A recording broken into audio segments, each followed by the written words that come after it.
તો કામરેજમાં 10 ઇંચથી વધારે વરસાદ અને સ્થાનિકોના હાલ બેહાલ થઈ ગયા। વરસાદથી કામરેજની સત્યમ ચોકડી નજીક જળ ભરાવની સ્થિતિ પેદા થઈ છે।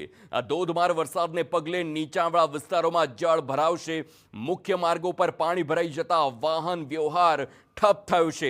सूरत शहर होय के ग्राम्य विस्तार ज्यां जे गलीओमां आप जोशो त्यां अलग अलग घटनाओं जोवा मळशे।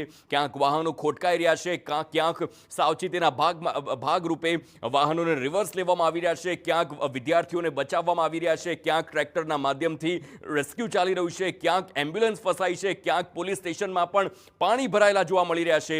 आ आखी घटना अने सूरतमां वरसाद कई परिस्थिति उपजावे छे તે આ દ્રશ્યો વિવિધમાંથી સ્પષ્ટ થઈ રહ્યું છે।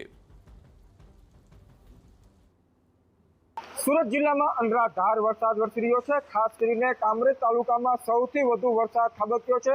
થોડી કલાકોમાં 9 ઇંચથી વધુ વરસાદ ખાબક્યો છે।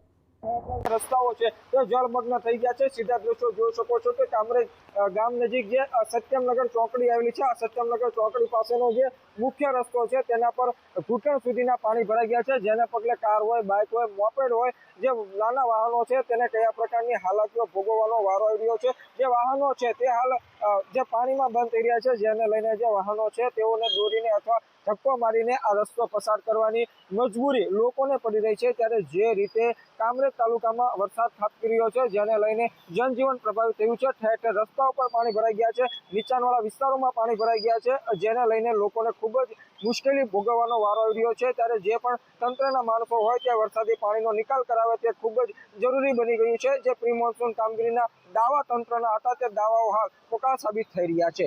મેહુલ ભોકળવા, TV9 કામરેજ।